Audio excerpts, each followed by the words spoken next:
పిల్లలారా, మీకు అందరూ కూడా శుభవందనాలు. మీకు శుభము కలుగుగాక, మీకు సమాధానము కలుగుగాక. ఆమేన్. ఈ ఆమేన్ అన్నమాట అవునని అర్థం. మొన్న ఆధారం ఏ వాక్యం చెప్పాను మీకు? అదే శరీరదారులు ఆత్మ సంబంధులు, లోక సంబంధులు, దేవుని సంబంధులు. దేవుని స్తోత్రం. దేవుని నామానికి మహిమ కలుగుగా. అంటే దేవుని నమ్ముకుంటున్నారు కానీ కొంతమంది శరీరదారుగా ఉంటున్నారు, ఆత్మ సంబంధంగా ఉండలేదు. దేవుని నామానికి మహిమ కలుగునిగా. అలాగే కొంతమంది దేవుని సంబంధంగా ఉంటున్నారు, కొంతమంది లోక సంబంధాలుగా ఉంటున్నారు. క్రైస్తవులు నిజాన్ని తెలుసుకున్నాక, సత్యాన్ని తెలుసుకున్నాక శరీరధారిగా మనం ఉంటే అది మన కష్టం. అది ఆత్మసారంగా మనం జీవింతే దేవునికి సంతోషమని లేఖనాలు సెలవుతున్నాయి. దేవుని వాక్యంలో నేను చూసినట్టయితే ఆయన బిడ్డలైన మనము సంతోషంగా ఉండాలన్నదే, సమాధానంగా ఉండాలన్నదే దేవుని ఉద్దేశం. దేవుని స్తోత్రం కలుగుగా. హల్లెలూయా. చూడండి, యోహాను సువార్తలు ఎన్ని? 4. 5వ సువార్త ఎవరు? మనమే. దేవుని స్తోత్రం. 14వ అధ్యాయము 27వ వచనం, నా శాంతిని మీకు అనుగ్రహించి వెళ్ళుస్తున్నాను. లోకం ఇచ్చినట్టు కాదు, అది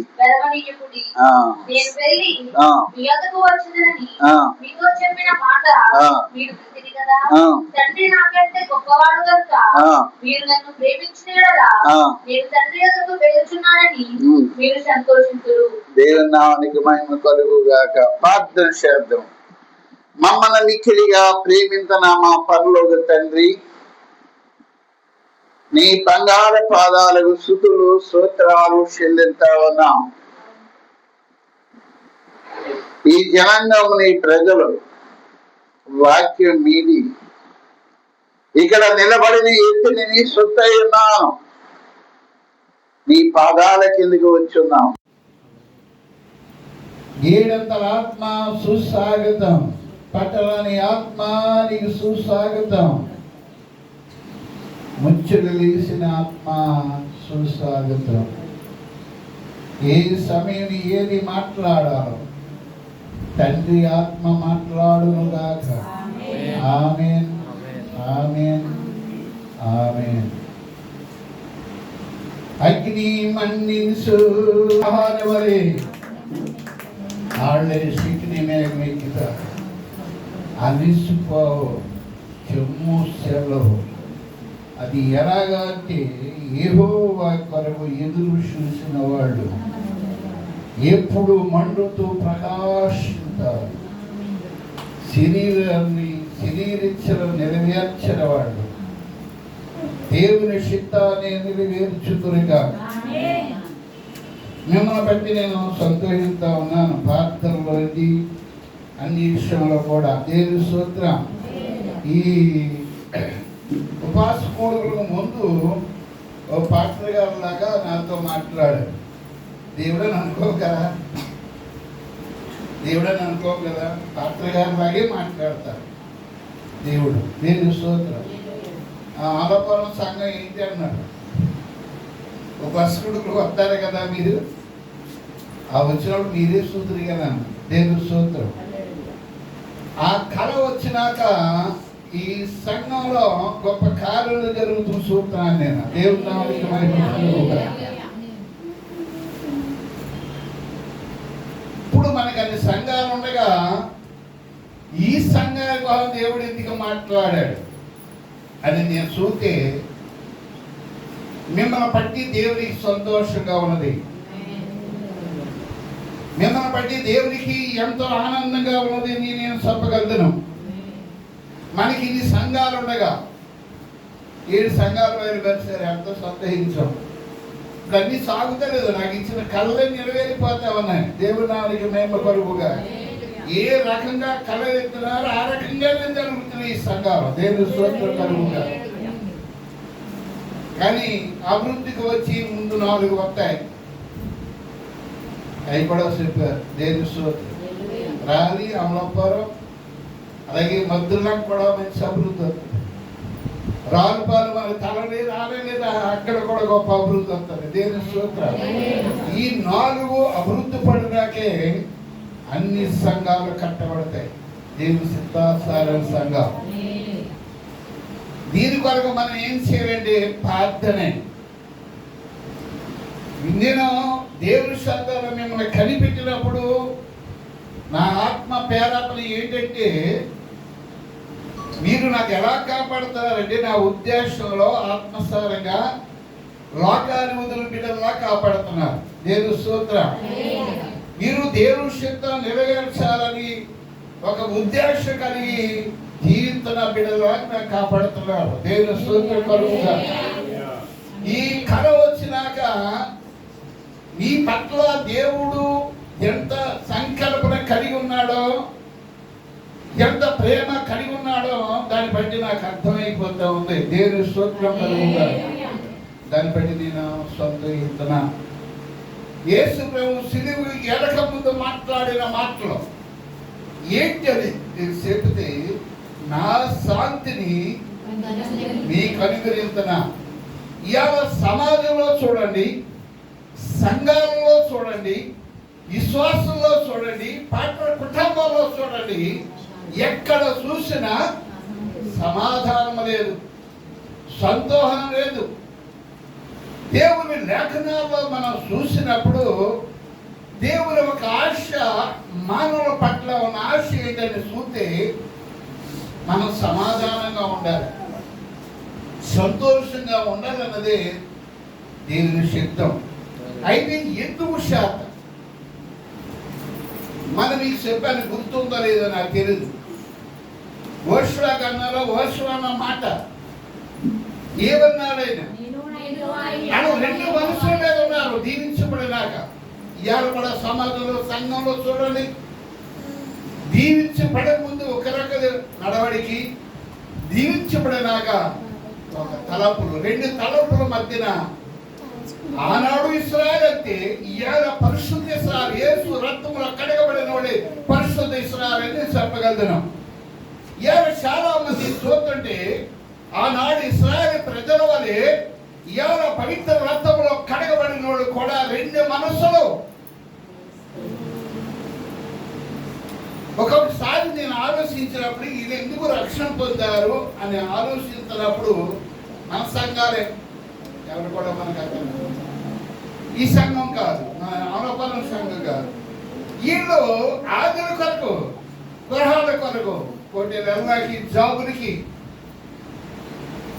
వీటితోనే సరిపెట్టుకుంటున్నారు. కానీ ఎలాంటి రాజ్యంలో ఉంటాం, ఎలాంటి దీవుల్లో ఉంటాం, ఎలాంటి కృప దాగి ఉంది అలాంటి గ్రహింపు లేదని చెప్పగలరు. లేఖనాల ప్రకారంగా పరిశుద్ధ గ్రంథంలో సూతి. అందుకే ఓషు అన్నాడు, ఇశ్రాయేలు గోత్రములో ఉన్న వాళ్ళందరినీ కూడా ఓషు చెప్పిన మాట పిలిచాడు. వాళ్ళందరూ వచ్చారు. వచ్చినాక మాట్లాడింది ఏంటంటే, ఎందుకు మీరు 2 తలంపుల మీద ఉంటారు? యెహోవా కీడు తడిపించాడని మీరు అనుకుంటున్నారా? లేదు లేదు అన్నప్పుడు వాళ్ళు యెహోవా కార్యములు ఏం చేశాడో మన పితరుల ద్వారా, అబ్రాహాము ద్వారా, మోషే ద్వారా ఎన్ని చేశాడో దేవుడు అని చెప్పినప్పుడు యెహోవే దేవుడు అన్నాడు. అది మా ఇంటి వాళ్ళే యెహోవాని క్షమించాలన్నప్పుడు, వీళ్ళని జనాన్ని పోగు చేసినప్పుడు, ఇశ్రాయేలు గోత్రం అందరినీ పిలిచినప్పుడు, ఆయన పితరులు చెబుతున్నప్పుడు వాళ్ళు విశ్వసించారు, యెహోవే మాకు కావాలని. దేవుని స్తోత్రం. ఇవాళ ఎక్కడ చూడు ఏ సమాధిలో చూడు, 14 గ్రామాలు, దేశాలు, విదేశాలు, స్వదేశాలు చూడు, బైబిల్లోది నెరవేరుతుంది. ఎక్కడ ఏ సమస్య జరిగినా ఆ గ్రామస్తులు కేకేస్తారు, న్యాయము.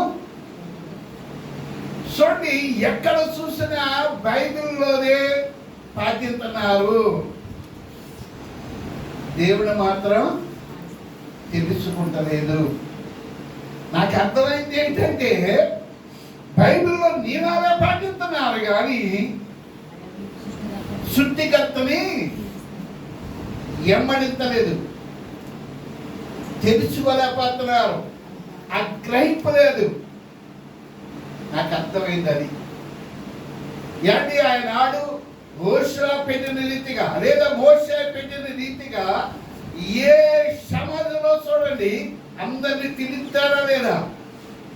ఏదైనా సమస్యలు వస్తే బైబిల్ అన్ని బైబిల్ చేస్తున్నారు, బైబిల్ ప్రకారంగా నడుస్తున్నారు, కానీ దేవుణ్ణి అంగీకరించలేదు, నిజాలు తెలుసుకుంటలేదు. ఆయన అందరూ నా కృపలోకి రావాలని ఆయన తలంపు, అందరూ సమాధానంగా ఉండాలని. ఆనాడు ఇశ్రాయేలుకి సమాధానం ఉందా చెప్పండి, శాంతి ఉందా చెప్పండి. అందుకనే సమాజం అంతా పిలిచాడు ఆయన యెహోషువ. అలాగే ఇప్పుడు కూడా ఎక్కడ చూసినా బైబిల్లోనే పాటిస్తున్నారు కానీ దేవుని కృపలోకి రావట్లేదు. దేవుని స్తోత్రం కలుగును. హల్లెలూయా, చెప్పాలా హల్లెలూయా. యేషుయేలు గ్రంథము 37:1 చూస్తున్నట్టయితే చదవండి దాని వాక్యం. యేషుయేలు గ్రంథము 37:1. యెహోవా హస్తము నా మీదకి వచ్చెను, నేను ఆత్మవశుడై ఉండగా యెహోవా నన్ను తోడుకొని పోయి ఎముకలతో నిండి ఉన్న ఆ లోయలో నన్ను దిప్పును. ఇటు అటు నడిపించుచుండగా ఎముకలు కేవలము కనబడను. అది కేవలము ఎండిపోయినవి. ఆయన నరపుత్రుడా ఎండిపోయిన ఈ ఎముకలు బ్రతుకగలవా అని నన్ను అడుగగా, ప్రభువా యెహోవా అది నీకు తెలియనని నేనంటిని. దేవుని నామానికి మహిమ కలుగుగా. మనమైతే ఏమంటాం?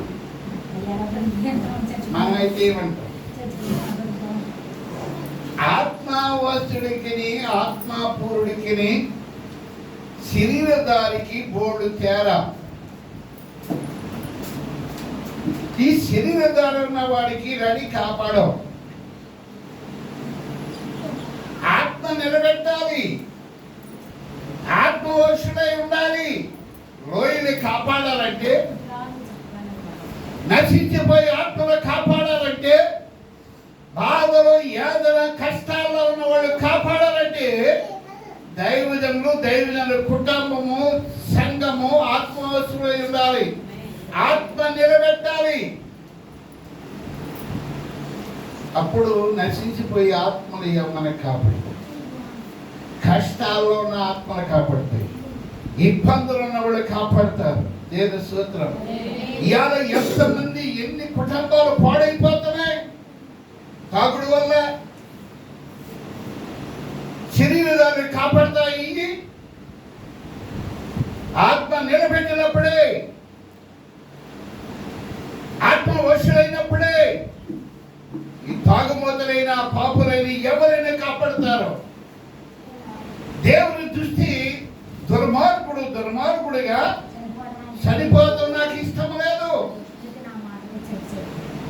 సన్మానుడై నీతిమంతులుగా బతుకుతే నాకు సంతోషం అని రాయబడి ఉంది. నేను స్తోత్రం. అదే ఆశ ఆత్మవశులైన వాడికి తెలుస్తుంది, కాపాడుతాయి. దేవుని స్తోత్రం. నేను సేవకు వచ్చినాక ఈ ప్రతి వాక్యానికి నాకు కళలు ఉన్నాయి. నేను సేవకు వచ్చినాక అభిషేకించి అన్ని అభిషేకాలతో నేను నింపాడు కదా దేవుడు. నేను పాత్ర శాతం అంటే నా తలకాయ ఇలా పాత్ర శాతం కదా మాకరించి నా తలకాయ భూ సంసారం చేసేది లగే ఉండేవాడు మాకరించి ఇలా భూషందరు రైకందరు ఇవ్వందరు నీవరకాయ్ మై గాడ్ లోయలు కాపాడి నెలకలు కాపాడి ఏంటాడి ఏంటాడి ఏంటాడి అంటా ఉన్నవాడు. నీ ద్వారా ఎన్ని సదునవాలి ఊరవాషీరి కాందరని వరవాషి ఉరికవబర సందరమై గాడ్ జీసస్ గ్లోరీ తప్పుడు మన దేవుడు స్తుతిందారావా సందరమై గాడ్ బాబా సందరమై God Jesus glory glory glory గ్లోరీగా సంగం ఎరుగు కలుగునుగా గ్లోరీగా వెలుగు వెలుగు వెలుగు వెలుగు వెలుగు వెలుగు వెలుగు వెలుగు దేవుని వెలుగు. ప్రపంచమంతా నా దేవుని వెలుగుతో నింపబడునుగా. నా యేషయాడు భూలోకానికి వచ్చి నేను లోకానికి వెలుగై ఉన్నాను, మీరు వెలుగై ఉండాలి. అప్పటి దేవుడు ఏమైనా జనగమా గమనించాలి దేవుని వాక్యాన్ని. అక్కడ లోయ ఎముకలు, ఆ ఎముకలు పట్టగలవా? నీకే తెలుసు. అవును, శరీరదారైతే అవును ప్రభా ఎముకలు సాకులు చెప్తాం, శరీరదారులు సాకులు చెప్తారు. అనుకర కాదంటారా? ఆత్మసారులు సాకులు చెప్పరు, లోకము చూడరు, లోకాచారాలు ఉండవు. యేసు గారు ఎప్పుడైతే ఆత్మవశుడయ్యాడో, ఆత్మతో నింపబడ్డాడో, ఆత్మతో నడపడుతున్నాడో, లోయ కాపాడింది, ఎముకని కాపాడే దేవుడు సావుక బేరమ కాదు మాట్లాడటానికి. నా దేవుడు మనస్సును చూస్తాడు, అంతరంగం చూస్తాడు, నీ ఆత్మ ఎలా సంచరిస్తుందో చూస్తాడు దేవుడు. దేవుని నామనికి మహిమ కలుగునుగా. బుద్ధినేమి మాట్లాడు, నరపుత్రుడా నరపుత్రుడా ఈ బతకలవా? నీకే తెలుసు. తెలుసు. హల్లెలూయా. ఆత్మ వశుడైన వాడు, ఆత్మతో నడపబడినాడు ప్రభువా నీకే తెలుసు. దేవుని మాటకి ఎదురు చెప్పరు, దేవుని వాక్యానికి ఎదురు తిరగరు, దేవుని వాక్యం ప్రకారంగా నడుదురుగాక. అలా నడిచాడు కాబట్టి ఆ ఎముకనికి ప్రవశించు అన్నారు. నేను ప్రవశించారా? ప్రవశించలేదా? చెయ్యి సాసి ప్రవశించు. ఇప్పుడు చూడండి, దేవుడు మనతో మాట్లాడుతున్నారు ప్రార్థనలో. ఇక్కడ నుంచి నీ చెయ్యి సాసి చాలా నుంచి మాట్లాడుతున్నాడు. నువ్వు బాగా మాట్లాడుతున్నావు. నువ్వు చెయ్యి సాసి నువ్వు నోరుతో ఏదంటావో నువ్వు అయిపోగాక. ఇప్పుడు మా రెండవ వరప్రసాద్ జ్యోతి అన్నింటికి వెళ్ళారు మన దాంట్లో. అందులో వివాహాల వరకు ప్రార్థన చేయించుకున్నారు. కాదు ఆ పెద్దయ్య గారు నట్టు రామనండి, పెద్దయ్య గారు ప్రార్థన చేస్తే ఎట్నే కార్యం అయిపోతుందా అన్నారు.